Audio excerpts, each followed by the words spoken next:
this cold, nothing planned, but it's a topic of fear, so I feel like it's pretty fitting that you come in unprepared and fearful. I'm noticing how I will start a new craft, a new art to express myself, and then right as it is about to maybe go into like production mode and actually become something, I either switch what I'm doing or I switch what I'm doing. And I'm realizing the reason of it is because of a core feeling of unworthiness, which seems super personal, but I actually think that it's super cultural. I was listening to this podcast on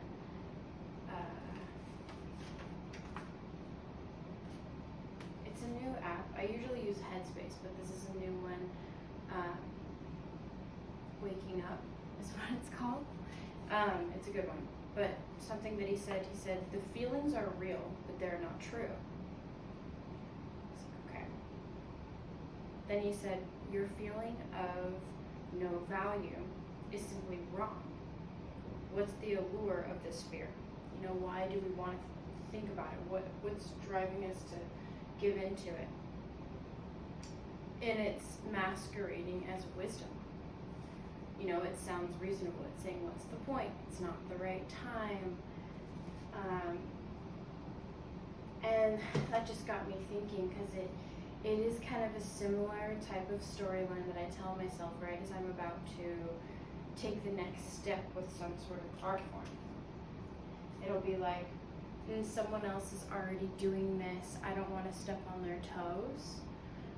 Whether it's like literally someone in your friend or family circle, or maybe even broader, you think that you're not like original enough to produce things. And it's not necessarily that you're the first one that thought of a color coordination or any specific idea, but it's the fact that you may be the only one who's thought of it and puts it out there, or puts it out there with enough conviction for it to be heard. Because I'm sure there's a lot of artists that are in some sort of phase of production, like somewhere in between production and like actually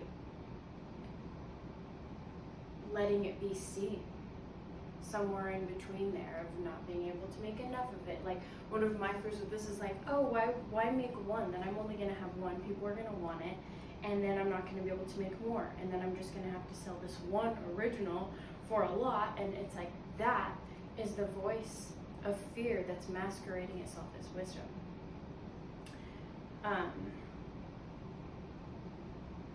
Yeah. I am early in my journey of being the artist I want to be in life. By that I mean just like going with my flow and not letting that voice of fear derail me into a more cookie cutter type of predictable life. You know, you have one life here, and I want to live it wearing what I want to wear in the day and doing what makes me happy.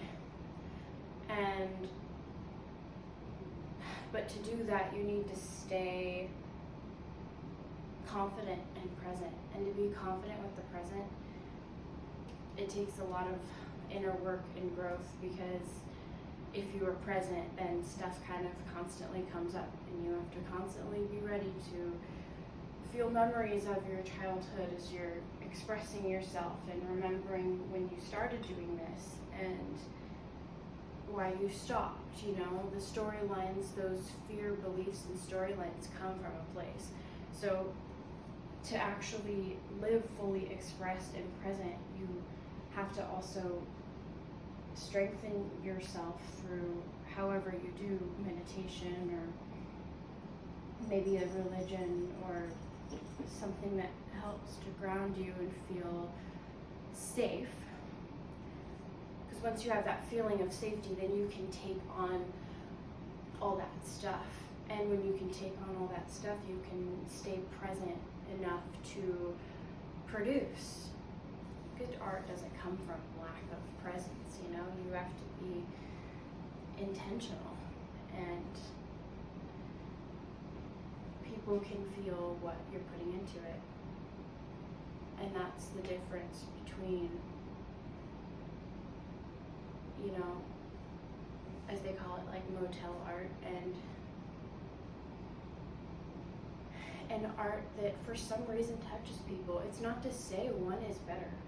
It's just one has more effort behind it, and one has more complicated intentions behind it, and people feel that and they like it because it's different, and that's what makes that painting of a sun different from that painting of a sun. You know, it's like, how do people price art?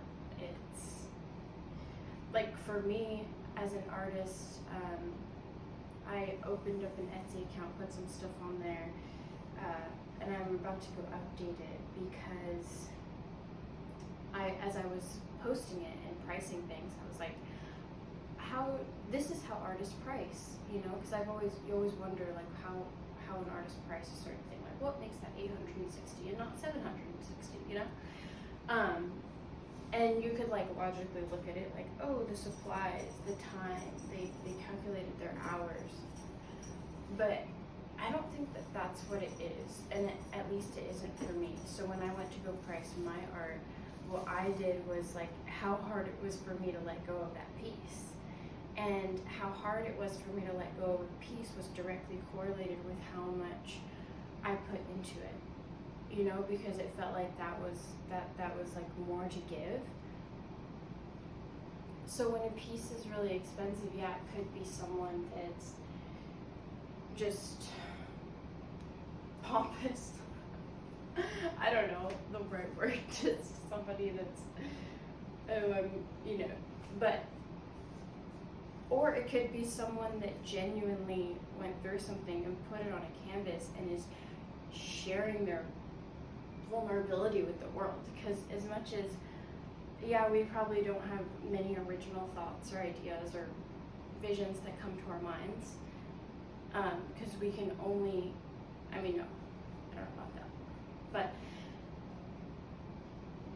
no one's like exactly original maybe in how they're expressing themselves, like maybe like different expressions, like people, yeah, it's hard to be original in how you're expressing yourself.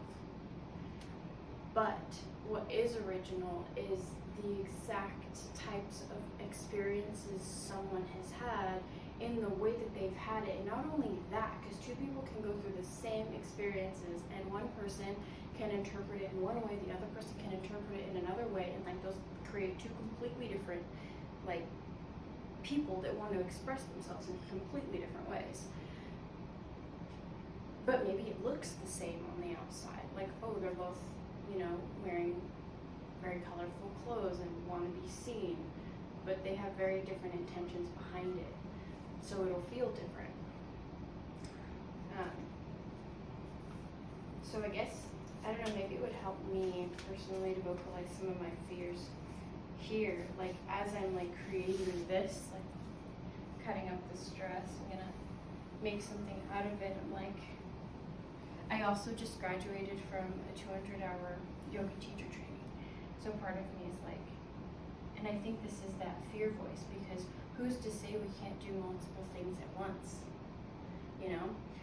That voice is like, oh, you just graduated that, like all your attention should be on yoga, get a team together, start practicing. Like, it's almost like at the core of it, yes, but it trails off into fear of like, wait, what you just did was worth nothing if you don't do this, or like that feeling of needing to do it quickly. That's not what I want to act on. So it's like, it's difficult to, I'll be having all that going on in my head as I'm drawing and doing this, and the less of that I have going on, the better I do. So I'm trying to just keep swimming, just keep moving, despite those thoughts that are kind of interjecting me at every moment, you know? And as much as, yes, like, live every day like it's your last, we still have responsibilities. Like, I have to go to a passport appointment today, and I have to stop at the library to print out some stuff. And that kind of stuff used to, like, be my whole day. Be like, okay, that's, or like, whether it was work or that type of stuff used to be my whole day. Okay, I have to do these things. But it's so lifeless. Like, okay, I can do those things. And then, because it just feels lifeless to me. And so then I would start to, even presently, I'm working on this.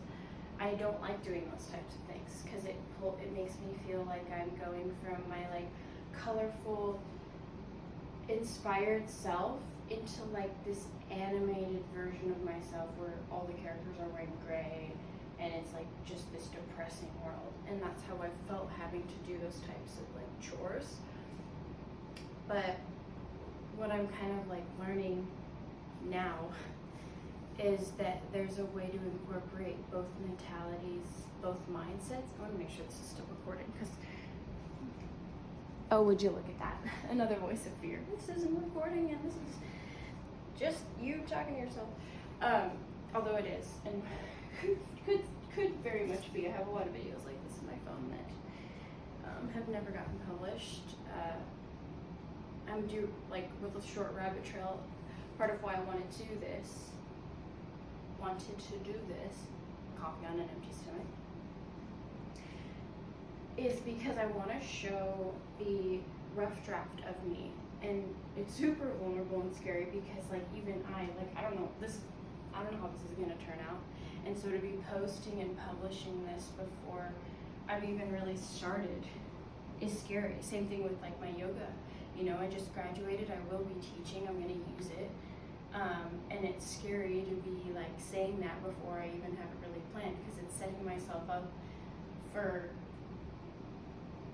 like, a bigger fall by telling people about it. But that's what's scary about it. But I want to challenge myself to do it because I've had now 2 people mention, oh, you should post, like, you should talk about your journey since you're starting a lot of things and right now, and are in the middle of a lot of things right now that are finally starting to show themselves. And when I hear, like, the same thing more than once, just from different people and completely different, I take it as the universe. So that's part of what's driving this. Back to what I was saying earlier, though, about that, like, animated world where everything's gray and people are pale because they've never been in the sun before, just sitting at the DMV. Versus, like, my more colorful life that I want to stay in, and I'm like, no, I don't want to go do my passport chores or what are other things that are like that. I mean, work in general. Going to work can sometimes be like that because it's something you do repetitively, and even if it's colorful at first, something repetitive can turn gray if you don't stay present. But anyways, I'm realizing how to do both, and I woke up today and I'm like, why can't I, like, wear a big orange dress to the library today, you know? And it's so interesting, the thoughts that come up. Like, this isn't done, so I'm not gonna wear it to the library today. But if this was done and, like, all, it would be nice, and I, you know, dress it with, like, a nice bag, and I would be looking like I put effort in. And there's some fear I have of being seen as having put effort into something. Like, I don't want people to look at me and be like, oh, look at how hard what is it? It's like, look how hard she's trying, or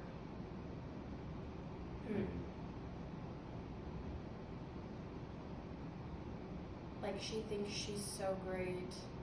But I guess that comes from, like, what belief does that come from, you know? That comes from, you're not great. So people saying she is great would be wrong only if you believed you weren't. So if you go into every day believing you're great, then you wouldn't care if people thought, oh, she thinks she's great. It's like, well, that's true.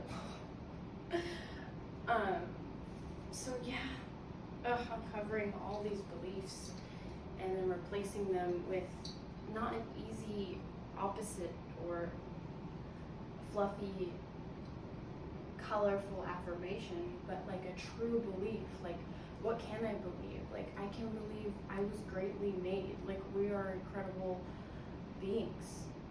All the things that we can do, I can move around. There's so much, like, I have a creative mind. I'm not just a robot. I connect with people. Like, all these things are like really great to experience in life. And we have what, like 90 years to do it? So why not do it to its fullest, Like, connect as deeply as you can, be as vulnerable as you can, create as much as you can, and just have fun. And hopefully, along that road, you brighten up the world a little bit before you leave.